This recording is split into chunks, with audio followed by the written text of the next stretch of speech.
If you're in a wreck and the other driver asks to just settle the damage with cash instead of getting the insurance companies involved, is this generally a good idea or a bad idea, and why? To me, that sounds like a terrible idea because you don't know how much money it's worth. Kelly, it's a terrible idea. Here's $15, get your bumper fixed. Because first off, not only do you not know, what they have to pay you or offer you to settle a claim, but more importantly, you don't even know how bad you may be injured or not, and there's a lot of times just, a lot of factors. Take your car, for instance, your car's damaged.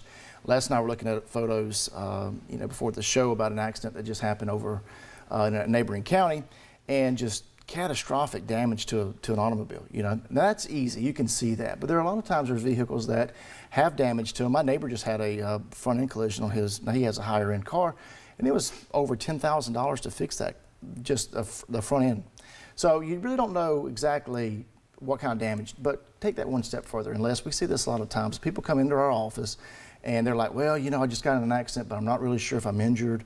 I'm going back to work, and then they follow it up with but. Right. And you see that a lot of times. It's the but question. It's the, but I'm feeling this or I'm feeling that, and.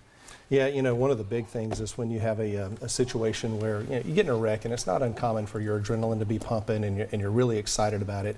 And then once that wears off, you start to kind of figure out that the pain's starting to set in. It may not be very bad at first, but it starts to grow and linger and linger.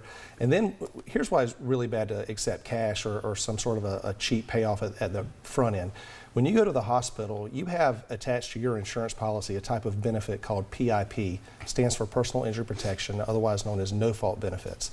Under Florida law, those no-fault benefits will pay up to $10,000 towards your medical treatment, but it only pays that medical treatment at a rate of 80%.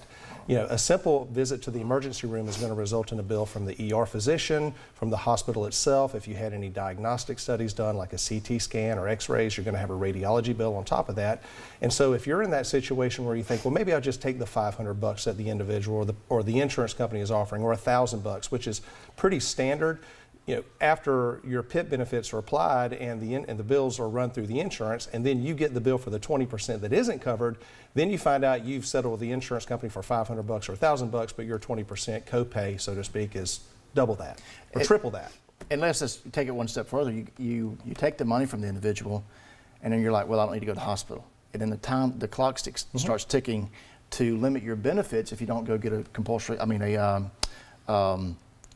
get your medical evaluation. Yeah, evaluation. And so now you may only have $2,500 worth of PIP versus $10,000. Right. So,